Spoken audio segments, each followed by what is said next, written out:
Right. ముందుగా ప్రేమ్ గాంధీ గారు, ఏంటిది మీరు రక్షణ కవచంగా రేవంత్ రెడ్డి గారికి రక్షణగా ఉంటున్నారా? లేదండి. ముందుగా యోయో టీవీ ప్రేక్షకులకు, అలాగే వివిధ పార్టీ నుంచి నాయకులకు, విశ్లేషకులకు అందరికీ నమస్కారం. మేము ప్రజలకు రక్షణ ఉన్నాం మేడం, ఎవరికి ఏం రక్షణ లేము. జరుగుతున్నటువంటి అన్యాయాన్ని ప్రతిసారి ఖండిస్తూ ఉన్నాము. అనేక సందర్భాల్లో బీఆర్ఎస్ పార్టీ, గతంలో ఉన్నటువంటి టీఆర్ఎస్, ఇప్పుడు ఉన్నటువంటి బీఆర్ఎస్ పార్టీని ఎండగట్టిన దాఖలాలు చాలా ఉన్నాయి. భారతీయ జనతా పార్టీ అనేక సందర్భాల్లో సంక్షేమం మాట్లాడింది, జరిగినటువంటి అన్యాయం స్పందించింది. ముఖ్యమంత్రి స్థాయి ఉన్నటువంటి వ్యక్తులు కూడా మేము ప్రజల మధ్యలోకి పోయి ఇబ్బందులు పడ్డ దాఖలాలునే తప్ప ఎప్పుడు కూడా అధికార పార్టీని ఇచ్చేసినటువంటి దాఖలాలు లేవు. ఉదాహరణకు వేసుకుందాం, చాలా సందర్భాల్లో వీళ్ళే ఏమైనా ఉండాలంటే ఇప్పుడున్నటువంటి గతంలో ప్రతిపక్షంలో ఉన్నటువంటి రేవంత్ రెడ్డి అనేక సందర్భాల్లో మాట్లాడాడు. వీళ్ళు అవినీతి బయట పెడతా, 1,00,000 కోట్లు తిన్నారు, వీళ్ళ కుటుంబం తిన్నారు, గడిల పాలన చేస్తా అన్నాడు. కానీ ఆచరణ ఎక్కడ లేదు. మళ్ళా అదే బీఆర్ఎస్ ఏమంటది, మొదట్లో 100 రోజుల పాలనగా 100 రోజులు వదిలేసినాం అన్నారు. అంటే వీళ్ళకే ఒకరి మీద ఒకరికి, ఒక పార్టీ మీద ఒకరికి కాపాడుకునేటువంటి ప్రయత్నం చేస్తున్నారు. మనం ఉదాహరణలో ఈ 11 నెలలు రేవంత్ రెడ్డి గారే కాపాడుతున్నారు 100%. నేను కాపాడుతున్నారు అనడానికి కూడా కారణం ఒకటే. మనం ఈ 11 నెలలు జరిగినటువంటి కొన్ని ఉదాహరణలు మనకు కాదు, ప్రజలకు కూడా తెలుసు. ప్రజలు కూడా చాలా సందర్భాలు మాట్లాడారు.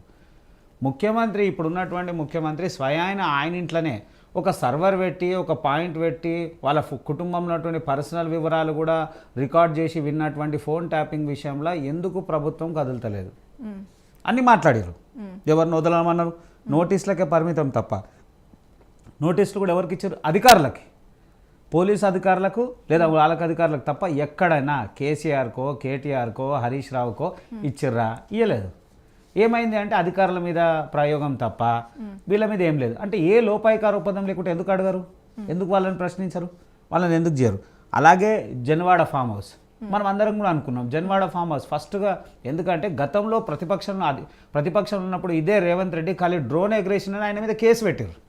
రేవంత్ రెడ్డి మీద కేసు వేస్తే రేవంత్ రెడ్డి వెంటనే హైడ్రాని ఖాళీ స్పెషల్లీ జన్వాడ కోసమే హైడ్రా తీసుకొని వచ్చిండు అనేటువంటి భావన అందరం అనుకున్నాం. కానీ జన్వాడ ఫామ్ హౌస్ ఇప్పటిదాకా కూలలేదు, దాని మీద కూడా ఏమి లేదు. అంటే వాళ్ళ వ్యక్తిగత అంటే హైడ్రా వచ్చింది జన్వాడ గురించి కూలగొట్టడానికి అనే వాదన ఓకే అందరం అనుకున్నాం, కానీ కూలలేదు. అంటే ఏ లోపాయికార ఒప్పందం లేకుంటే ఎందుకు కూలదు? సామాన్యులై, మధ్యతరగతులై అందరికీ కూలినాయి, కానీ జన్వాడ ఫామ్ హౌస్ కూలలేదు. అలాగే వాటికి నిబంధనలు ఉండవా? అందరూ అనుకుంటున్నారు కదా అని కేటీఆర్ ని కొట్టి ఆయన హైలైట్ చేసుకోవాలని అనుకోరు కదా. అయితే కొన్ని ప్రోటోకాల్స్ ఉంటాయి. అవును, నిబంధనలు ఉంటాయి. నిబంధనలు ముందు తెలియదా వాళ్ళకి? అధికారులకి అన్ని విషయాలు తెలుసు. ప్రకటించలేదు కదా, జన్వాడ ఫామ్ హౌస్ ని కూలగొడతామని ప్రకటించారు. అయ్యో, ప్రకటించలేదని సీసీ కెమెరాలు, టీవీలు, అన్ని మీడియా ఛానళ్లు, పత్రికలు అందరూ ఆడికి వెళ్ళిపోయారు కదా. విశ్లేషణ కాదు, డైరెక్ట్ కేటీఆర్ కూడా చెప్పిండు కులగొట్టు అని. ఫస్ట్ నాది కాదంటాడు, తర్వాత కులగొట్టు అంటాడు, మళ్ళీ దాని తర్వాత విడతల వరకు చూసే వరకు ఆగిపోయేటువంటి ప్రయత్నం చేస్తాం. అట్లనే పోలవరం సబ్జెక్టులో కూడా అనేక విషయాలు మాట్లాడారు, కానీ ఇప్పుడు ఏం లేదు. ఖాళీ కమిటీలకు తప్ప ఇంకోటి ఎక్కడ చేస్తలేడు. మేడిగడ్డ కుంగిపోతే మనం అనుకున్నాం ఇక పొయ్యూరు లోపలికి ఎంతమంది పోతారో ఇలా ఫ్యామిలీ అన్నారు, ఎక్కడ లేదు. అదే కాంట్రాక్టర్లకు మళ్ళీ వీళ్ళు కాంట్రాక్ట్ ఇస్తుంది. అదే కాంట్రాక్టర్లకు కాంగ్రెస్ కాంట్రాక్ట్ ఇస్తుంది. అంటే బీఆర్ఎస్కి కాంగ్రెస్కి ఏ లోపాయికార ఒప్పందం లేక అదే కాంట్రాక్టులకు ఎట్లా ఇస్తారు? అంటే వాళ్ళ కాంట్రాక్టర్లు, వీళ్ళ కాంట్రాక్టర్లు, వాళ్ళ మనుషులు, వీళ్ళ మనుషులు అందరూ ఒకటే. 1,00,000 కోట్లు తిన్నారన్నాడు, మరి తిన్నప్పుడు కక్కిస్తా అన్నాడు. ఇప్పుడు సంవత్సరం అయింది, ఏమీ లేదు, ఖాళీ మాటల వరకే ఉన్నాడు. అట్లనే చాలామంది సందర్భాల్లో వీళ్ళు ఏమన్నారు, పోలీస్ బాసులు. ఎప్పుడైతే పోలీస్ డిపార్ట్మెంట్లో ఉన్న కీలకమైనటువంటి వ్యక్తులంతా బీఆర్ఎస్ పార్టీకి సంబంధించినటువంటి అనుకూలమైనటువంటి వ్యక్తులు ఉన్నారు. వాళ్ళు పదే ప్రతిపక్షంలో ఉన్నప్పుడు ఇదే రేవంత్ రెడ్డి అనేక సందర్భాలు ఇబ్బంది పెట్టారు. కానీ ఎవరిని మార్చిండు? ఈయన డైరెక్ట్ పేర్లు తీసుకున్నాడు. రేవంత్ రెడ్డి ప్రతిపక్షంలో ఉన్నప్పుడు మీ సంగతి చూస్తాను కొంతమంది అధికారుల పేరు కూడా మాట్లాడు. మళ్ళీ ఇవాళ అదే అధికారులు కొనసాగుతూ ఉన్నారు. మళ్ళీ అదే అధికారుల తర్వాత వెల్మ సామాజిక వర్గానికి సంబంధించినటువంటి కొంతమంది వ్యక్తుల్ని, కీలకమైనటువంటి వ్యక్తుల్ని తీసుకొని వచ్చి అప్పుడు మన కేసీఆర్ ఉంచుకున్నాడు. కేసీఆర్ కీలకమైనటువంటి శాఖలలో కీలకమైనటువంటి వ్యక్తులు అందరూ వెల్మ సామాజిక వర్గం వ్యక్తుల్ని పెట్టుకున్నాడు. మళ్ళీ రేవంత్ రెడ్డి వాళ్ళని ఎవరిని కదిలియలేదే, వాళ్ళని ఎవరిని ఏమంటలేడు, వాళ్ళు ఎవరిని బదిలీలు కూడా చేయలేదు. కొన్ని సందర్భాల్లో బదిలీలు చేయకుండా అలాగే కొనసాగిస్తూ ఉన్నాడు. 100 రోజుల పాలనలో వీళ్ళు చేస్తున్న మార్పు ఏం చేయకపోయినా వీళ్ళు కూడా వెంటనే స్పందించేటువంటి దాఖలాలు లేవు. ఏం మాట్లాడుతున్నారు, ఎక్కడ మాట్లాడుతున్నారు అంటే ప్రజల్లో మేము ఉన్నాము అనేటువంటి భావన. ఎక్కడ మేము ప్రతిపక్షంలో మేము కూడా ఉన్నాము, బీఆర్ఎస్ పార్టీ కూడా ఉన్నది అని. ఎందుకంటే మొన్న ఎంపీ స్థానాల్లో ఒక్కటి కూడా రాలేదు, మాట్లాడడానికి అవకాశం లేదు. వీళ్ళదే ఒకరి మీద ఒకరు ఆ పార్టీ ఈ పార్టీ వాళ్ళని సపోర్ట్ చేసుకుంటారు, వాళ్ళు వీళ్ళని సపోర్ట్ చేసుకుంటున్నారు. ఇన్ని జరిగినా కానీ ఏ సందర్భాల్లో మాట్లాడాలి ఆ సందర్భాల్లో మాట్లాడుతున్నారు తప్ప ఎక్కడైనా ప్రజల సంక్షేమం గురించి మాట్లాడుతున్నారా?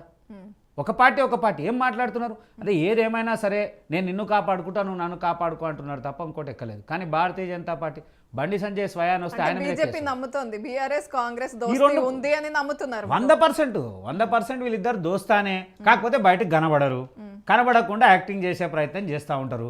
లేకపోతే ఎందుకంటారు ఆయనకన్నా ముందు ఈయనకైతే తెలుస్తుంది. ఒక ప్రభుత్వంలో జరిగేటువంటి విషయాలు అప్పుడే కేటీఆర్ తెలుస్తుంది. దాని వెంటనే కౌంటర్ ఇచ్చే ప్రయత్నం చేస్తాడు.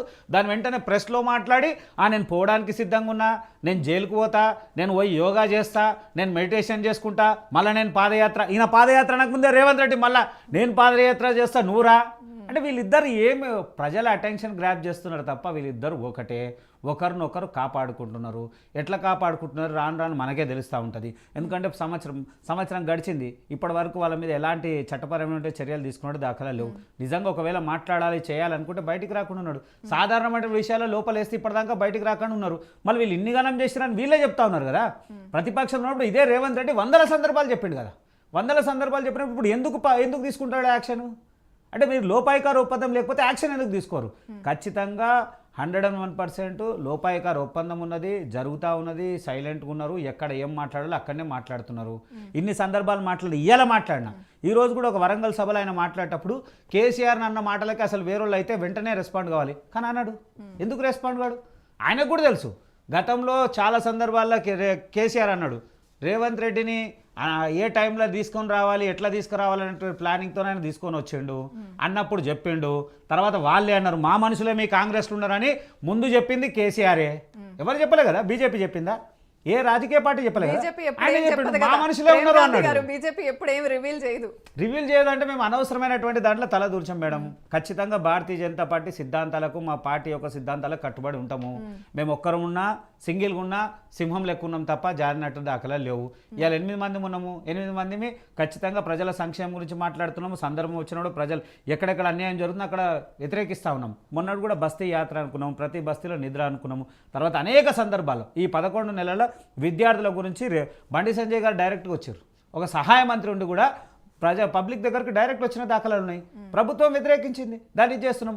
అలాగే కిషన్ రెడ్డి కూడా కేంద్ర సహాయ మంత్రి ఉన్నా కానీ బాధితుల పక్షాన, మూసి బాధితుల పక్షాన డైరెక్ట్ వచ్చిన దాఖలాలు ఉన్నాయి. కానీ వీళ్ళ విషయం ఖాళీ ట్విట్టర్లో మాట్లాడారు, కొన్ని సందర్భాలు ఎక్కడో ఉన్నట్టు మాట్లాడారు, ఎక్కడో చేసి. నేను ఏమంటా ఉన్నానంటే ఖచ్చితంగా ఈ బీఆర్ఎస్ కాంగ్రెసే లోపాయకార ఒప్పందం వల్ల స్పెషల్లీ రేవంత్ రెడ్డితోనే, ఎవరితోనో ఏం సంగతో కానీ రేవంత్ రెడ్డితో తప్పకుండా ఉన్నది. కాబట్టే వీళ్ళు ఇద్దరి దగ్గర. ఎందుకంటే ఉదాహరణ చూసుకుందాం మేడం, మనం ఇన్ని మాట్లాడినా చేసినా తొడలు కొట్టిండు ఆయన మీద, తొడలు కొట్టిండు, ఇష్టం వచ్చినట్టు మాట్లాడిండు. ఎవరు? మల్లారెడ్డి. అదే మల్లారెడ్డి ఫంక్షన్కి ఈయన పోతాడు. అంటే రాజకీయాలు ఎవరు శాశ్వత శత్రువులు శాశ్వత మిత్రులు కాదని కనిపించడం కన్నా ఇలా సాక్షాత్తు చూసినాం. అట్లా కాదు, మల్లారెడ్డి గారి ఫంక్షన్కి బీజేపీ వాళ్ళు ఎవరు వెళ్ళలేదా? బీజేపీ వాళ్ళు ఎవరు వెళ్ళి చెప్పండి. మేము వెళ్ళిన దాఖలా ఆ స్థాయి జరగలేదా మేడం? ఇవాళ దేశము రాష్ట్ర మీడియా మొత్తము కోడై కూసి ఎవరన్నా ఆ స్థాయిలో మాట్లాడిన దాఖలా లేవు కదండి. ఆ స్థాయి మాట్లాడినా కానీ మానం అభిమానం అన్ని చంపుకొని మళ్ళీ ముఖ్యమంత్రి రేవంత్ రెడ్డి ఎట్లా పోయిండో ఆయనకే తెలవాలి.